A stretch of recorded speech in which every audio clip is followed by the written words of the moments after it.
அண்மை செய்தி. முன்னாள் அமைச்சர் வளர்மதிக்கு எதிராக சென்னை உயர்நீதிமன்றம் தாமாக முன்வந்து விசாரணைக்கு எடுத்துக்கொண்ட இந்த வழக்கானது உச்சநீதிமன்றத்தில் விசாரணை நடப்பதால் விசாரணையை சற்று நேரத்திற்கு தள்ளி வைத்துள்ளார் நீதிபதி ஆனந்த் வெங்கடேஷ்.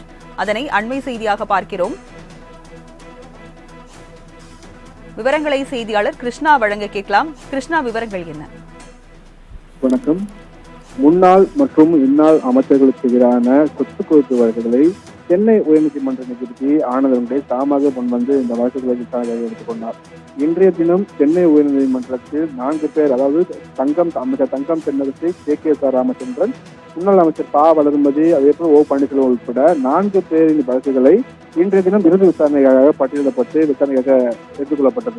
முன்னதாக அவர்கள் தரப்பில் ஆஜரான வழக்கறிஞர்கள் உச்சநீதிமன்றத்தில் இந்த வழக்கானது தற்போது விசாரணையானது நடைபெற்று வருவதாகவும் அந்த விசாரணை முடிந்த பிறகாக இந்த வழக்கை விசாரணை எடுத்துக்கொள்ள வேண்டும் என்று நேரம் கேட்கப்பட்டது. பின்னர் சட்ட நேரத்திற்கு இந்த வழக்கானது ஒத்திவைக்கப்பட்டது. இந்த நிலையில் உச்சநீதிமன்ற வழக்கிலானது தொடர்ந்து வாதங்களானது முன்வைக்கப்பட்டு வந்திருந்தது. அப்போது உயர்நீதிமன்றத்தின் நீதிபதிகளுக்கு தலைமை நீதிபதிக்கு உச்சநீதிமன்ற நீதிபதிகள் ஒரு பரிந்துரை செய்திருக்கிறார்கள். அதில் மாவட்ட முதன்மை நீதிபதி விசாரித்த வழக்குகளை உயர்நீதிமன்ற தலைமை நீதிபதி வழக்கில் அம்சங்களை பார்த்து அதனை தன் அமர்வு முன்பாகவும் விசாரிக்கலாம் என்றும் அல்லது வேறு அமர்வு முன்பாகவும் அதனை மாற்றி அமைக்கலாம் என்ற உயர்நீதிமன்ற பதிவாளர் தரப்பில் வாதங்கள் வைக்கப்பட்டது.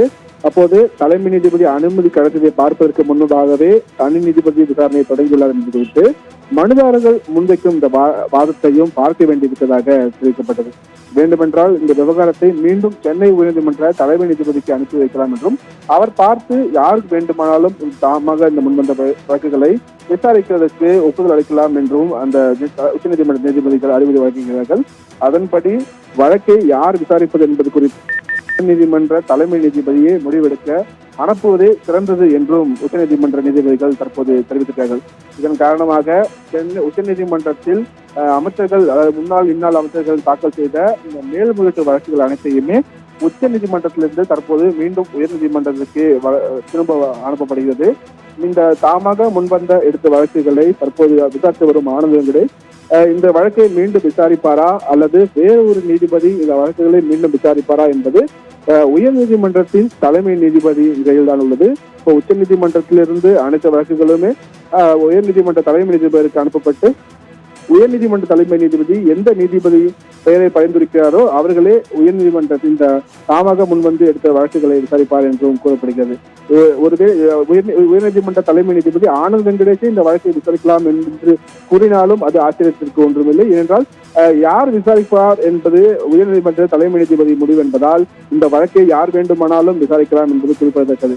இதன் பிறகாக மீண்டும் உயர்நீதிமன்ற தனி நீதிபதி முன்பாக இந்த 6 அமைச்சர்கள், முன்னாள் அமைச்சர்களின் தாமாக முன்வந்து எடுத்த வழக்குகள் அனைத்துமே விசாரணைக்காக பட்டியலிடப்படும். அதற்கிடையில் சென்னை உயர்நீதிமன்றத்தில் ஏற்கனவே ஆனந்த் வெங்கடேஷ் இந்த 6 அமைச்சர்கள் மீதான இந்த வழக்குகளையும் பட்டியலிட்டிருக்கிறார். இந்த குறிப்பாக இன்றைய தினம் 4 பேர், அதாவது அமைச்சர் தங்கம் தென்னரசு, அமைச்சர் KKS ராமச்சந்திரன், பன்னீர்செல்வம் மற்றும் முன்னாள் அமைச்சர் வளர்மதி உள்ளிட்டோரின் மீதான வழக்கானது இறுதி விசாரணைக்காக இன்றைய தினம் பட்டியலிடப்பட்டுள்ளது. உச்சநீதிமன்ற இந்த கருத்தின் காரணமாக சட்ட நேரத்திற்கு இந்த விசாரணையானது தள்ளி வைக்கப்பட்டுள்ளது. சிறிது இடைவேளைக்கு பிறகாக மீண்டும் இந்த வழக்கின் விசாரணையானது எடுத்துக் கொள்ளப்படும் என்றும் எதிர்பார்க்கப்படுகிறது.